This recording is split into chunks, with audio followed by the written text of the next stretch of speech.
हमारी दिनचर्या की कुछ ऐसी चीज़ें जैसे नहाना, खाना, बाल बनाना हमारे लिए हमारी एक सेकंड नेचर की तरह है। But the devil lies in the details. कई बार क्या होता है कि हम अच्छे से ब्रश करना, जो कि हमारी एक रूटीन का बहुत इंपॉर्टेंट हिस्सा है, वो अच्छे से नहीं कर पाते। तो आज हम बात करेंगे कि ब्रश करना क्यों ज़रूरी है और उसका सही तरीका क्या है। नमस्कार, मैं डॉक्टर सुबीता। आज वर्ल्ड टूथेक डे पे आज मैं आपसे बात करूंगी ब्रशिंग क्यों इम्पॉर्टेंट है, उसके क्या सही टेक्निक्स हैं और उससे जुड़े आपके बहुत सारे सवाल और उनके जवाब। अगर आपने हमारे चैनल को अभी तक सब्सक्राइब नहीं किया तो सब्सक्राइब कर लें और लेटेस्ट वीडियोस जानने के लिए बेल आइकन पर प्रेस कीजिए।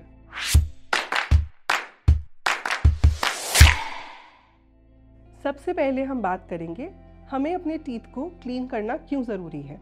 आपके दांत ना सिर्फ खाना चबाने के काम आते हैं, it adds to your personality, it gives you that pearly smile. However, अगर हम अपने टीथ रेगुलरली साफ़ नहीं करते तो जो हमारा फूड पार्टिकल्स होते हैं वो एज अ रेजिड्यू या रेमिनेंस हमारे टूथ सरफेस पे चिपक जाते हैं और एक परत बना देते हैं जिसको हम प्लाक बोलते हैं।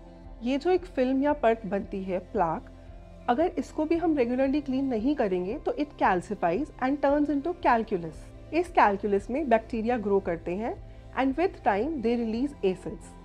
ये एसिड कैविटी बनाएगा आपके टूथ में और आपके एनामल को भी ब्रेक डाउन करेगा। If not treated in time, it can go up to your nerve and damage your bone and also cause infection. चलिए अब जानते हैं क्या ब्रशिंग सफिशिएंट है to keep your teeth clean. साफ दांतों या ओरल हाइजीन के लिए सिर्फ ब्रशिंग ही नहीं, फ्लॉसिंग भी उतनी ही इम्पॉर्टेंट है। ये इसलिए क्योंकि कई बार brush cannot reach the places in between your teeth, इसीलिए फ्लॉसिंग करना बहुत ज़रूरी हो जाता है सो दैट जहाँ पे ब्रश नहीं पहुँच सका वहाँ पे टूथ डिके के चांसेस या जहाँ गम में खाना फंस रहा है वहाँ पे इन्फ्लेमेशन या जिंजवाइटिस के चांसेस कम रहें। Additionally, flossing can also help prevent bad breath. अब बात करते हैं ब्रशिंग एंड फ्लॉसिंग को सही तरीके से कैसे करें। तो सबसे पहले बात करते हैं ब्रशिंग स्टेप्स की। सबसे पहले अपने दांतों की बाहरी हिस्से से शुरू कीजिए and move gently from upper teeth to your lower teeth. उसके बाद कोशिश कीजिए कि अपने टूथ को हमेशा 45 डिग्री सरफेस से 45 डिग्री एंगल पे रखिए while you are brushing your teeth. Then try to cover each tooth. उससे क्या होगा कि कोई भी स्पॉट ऐसा नहीं होगा जहां ब्रश ना पहुंचे। अब आउटर से इनर सरफेस की तरफ जाइए एंड ऑल्सो मेक श्योर कि गम लाइन पे भी कोई भी प्लाक या फूड पार्टिकल ना रहे। अपनी दांतों की च्यूइंग सर्फेसिस को ना भूलें। इस पे short back and fourth motion से क्लीन की करें और कोशिश कीजिए कि जो जितनी भी स्ट्रोक्स हैं शुड बी टूथ वाइड, एक टूथ के गैप की जितनी स्ट्रोक होनी चाहिए। Also don't forget to brush your tongue, जहाँ पे बहुत सारे बैक्टीरिया या फूड पार्टिकल्स जो हमें नेकेड आई से नहीं दिखते can be present and may cause bad odour या स्मेल। टंग को क्लीन करने के लिए आप टंग क्लीनर्स का भी इस्तेमाल कर सकते हैं जो कि हेल्प कर सकते हैं to scrap off the any left over food particles lying over the surface of your tongue. अब बात करते हैं फ्लॉसिंग करने का सही तरीका क्या है। तो सबसे पहले एक फ्लॉसिंग थ्रेड लीजिए which should be around 18 to 24 inches long, यानी कि आपके शोल्डर्स के जितना, विड्थ के जितना एक लंबा थ्रेड होना चाहिए। बट मेक श्योर जो आप फ्लॉसिंग के लिए थ्रेड यूज़ करेंगे वो सिर्फ 1 से 2 इंचेस ही लॉन्ग होगा। तो सबसे पहले अपने मिडिल फिंगर्स के अराउंड फ्लॉसिंग थ्रेड को रैप कीजिए। उसके बाद अपनी इंडेक्स और थंब को लेके उसके बीच में वो जो 1 और 2 इंचेस गैप का फ्लॉसिंग थ्रेड है वो लीजिए और अपने टूथ के ऊपर नीचे ग्लाइड कीजिए। मेक श्योर जब आप गम के पास पहुंच रहे हैं तो उसको एक सी शेप बना दीजिए so that it doesn't hurt your gum या आपके गम को कोई ट्रॉमा ना पहुंचाए। कई बार हमसे पेशेंट्स आके पूछते हैं कि ब्रश करने का सही टाइम क्या है, कितने समय तक करना चाहिए और दिन में कितनी बार करना चाहिए। वैसे तो आपको हर मील के बाद ब्रश करना चाहिए, लेकिन दिन में 2 बार करना ज़रूरी है। Preferable time should be before your breakfast so that effectivity brushing की मैक्सिमम हो और time should not be more than 2 minutes. एक सवाल जो बहुत कॉमनली पूछा जाता है वो ये है कि ब्रशिंग के लिए इलेक्ट्रिक या मैनुअल कौन सा ब्रश बेटर है। देखिए, ब्रशिंग के लिए ये इंपॉर्टेंट है कि टूथब्रश के जो ब्रिसल्स है वो सॉफ्ट होए और जो हेड है वो स्मॉल हो।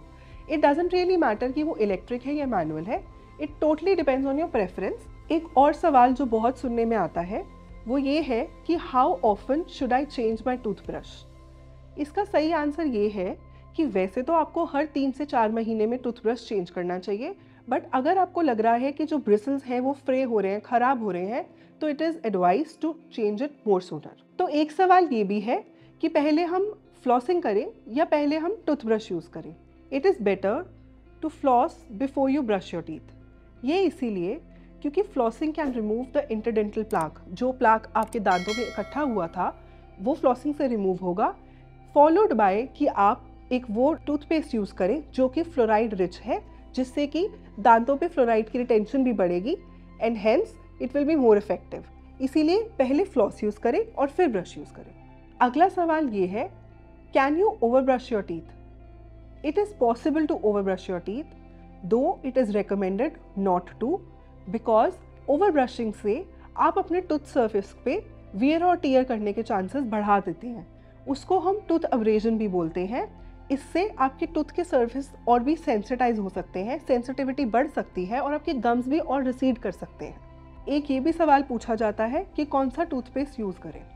टूथपेस्ट कोई भी यूज़ करें, पर it should be fluoride rich. उससे क्या होगा कि डीके के चांसेस कम होंगे, कीड़ा कैविटी लगने के चांसेस बहुत कम होंगे और आपका इनामिल स्ट्रेंथन रहेगा। अगला सवाल ये है कि क्या आपको टीथ वाइटनिंग करानी चाहिए। हाँ जी, बिल्कुल। अगर आपको लगता है कि आपके टीथ पीले पड़ रहे हैं या डिसकलर हो रहे हैं तो why not, you can always get it done, but make sure you do it at the dentist clinic. And कोई भी घर का नुस्खा या देसी नुस्खे जैसे कि चारकोल यूज़ करना या बेकिंग सोडा यूज़ करना इज़ नॉट रिकमेंडेड। एक सवाल ये भी पूछा जाता है कि क्या बच्चों में ब्रशिंग ज़रूरी है। हाँ जी, बिल्कुल। जब भी आपके बच्चे का पहला दांत आए आप उसको भी ब्रश कर सकते हैं।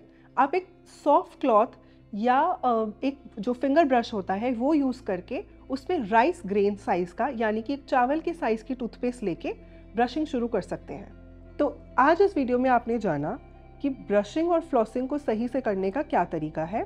अगर आपको ओरल हाइजीन से रिलेटेड ऐसे और कई सवाल हों तो आप कमेंट सेक्शन में ज़रूर डालिए, हम उनके जवाब आपको देंगे। और ऐसे ही हेल्थ रिलेटेड वीडियोस देखने के लिए आप हमारे चैनल से जुड़े रहिए।